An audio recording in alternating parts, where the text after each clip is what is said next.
காரணம் இல்லாமல் தண்டிக்காதவர் நீதிமான்னு சொல்கிறோம். ஒருத்தனுக்கு தண்டனை வந்தால் அதுக்கு ஒரு காரணம் இருக்கும். அவன் தப்பு பண்ணினான், அதனால தான் அவனுக்கு தண்டனை. ரைட், அப்படி கேஸ் இருக்குது. ஒருத்தர் ரொம்ப திருட்டுனா அவனுக்கு சரி தண்டனை கிடைச்சது, அல்லது கை கால் விளங்காமல் போச்சு. ரைட்டு.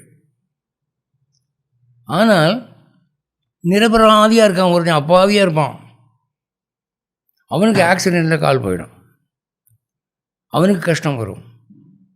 என்ன காரணம்? ஒரு அப்பாவி ஒரு நிரபராதிக்கு பெரிய கஷ்டம் வர என்ன காரணம்? சில சமயத்தில் பார்த்தீங்கன்னா எவனோ செஞ்ச கொலைக்கு ஒரு நிரபராதி எப்படி ஜெயிலில் போட்டுருவான். 25 வருஷம் ஜெயிலில் கஷ்டப்படுவான் அவன். 25 வருஷம் கழித்து புருவாகும் அவன் நிரபராதின்னு. அப்போ அந்த 25 வருஷத்தை யார் கொடுப்பா? இது என்ன நீ? அப்போ காரணம் இல்லாமல் தண்டிக்காதவர் என்ற கடவுளுடைய இமேஜ் அங்கே அடி வாங்குது.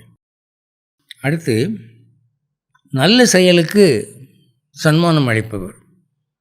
நீங்கள் நல்லவராக வாழ்ந்தீங்கன்னா, தானம் பண்ணிங்கன்னா, இறக்கப்பட்டீங்கன்னா, ஒழுக்கமான வாழ்க்கை வாழ்ந்தால் அதுக்கு உங்களுக்கு சன்மானம் உண்டு. உங்கள் பிள்ளைகள் மேன்மைக்கு வருவாங்க, நீங்கள் நல்லா இருப்பீங்க. இது கடவுளை பற்றி நாம் புரிஞ்சு வச்சுருக்கோம். ஆனால் எத்தனை நல்லவர்கள், ஒழுக்கமானவர்கள், யோக்கியமானவர்கள் வாழ்வில் துன்பத்தின் மேல் துன்பத்தை அனுபவிக்கிறார்.